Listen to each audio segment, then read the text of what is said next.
زۆرن ئەوانەی کە ئیدعای ئەوە ئەکەن خۆیان خۆش ئەوێ. ئەی هاوار چەند ئاسانە بڵێ خۆم خۆشەوێ، ئەم کەلیمە چەند ئاسانە، بەڵام معنای ئەم کەلیمە زۆر قورسە.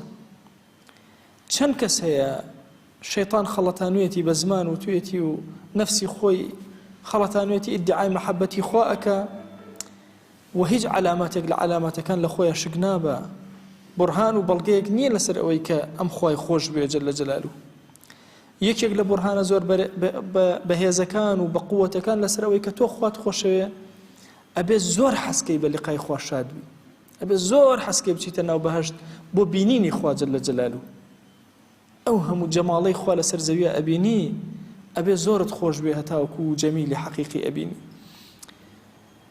ئەفەرمێ هیچ تەسەور ناکرێت دڵی خوای خۆش بێ، محەبەتی خوا لە دڵیا بێ و حەز نەکا کە بە لیقای خوا شاد بی.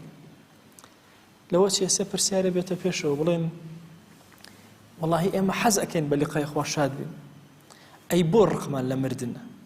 ئەم پرسیارە وەجیهە. بۆ ڕقم لە مردن ئەبێ کە حەز ئەکەم بگەمە حوزوری خوا جەل جەلاله.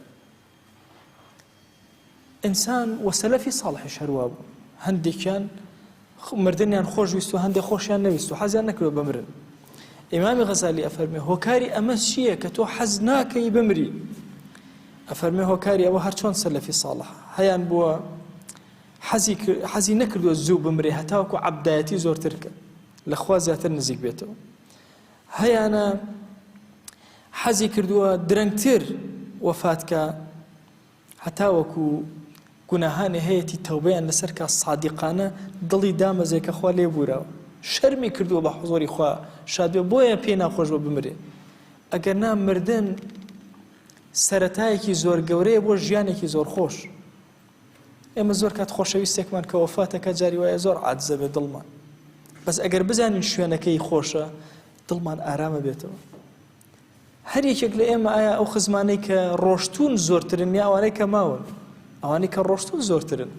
هەر یەکەمان چەندین بەوە باپیری هەیە لەسەرەوە، هەموویان چاوەڕێ ئەکەن. چەند ئەقریبا و خزمی گەورە گەورەی هەیە، عەشرەتێکی گەورە چاوەڕێ ئەکەن ئەم عەبدە جوانە بێتە سەرەوە.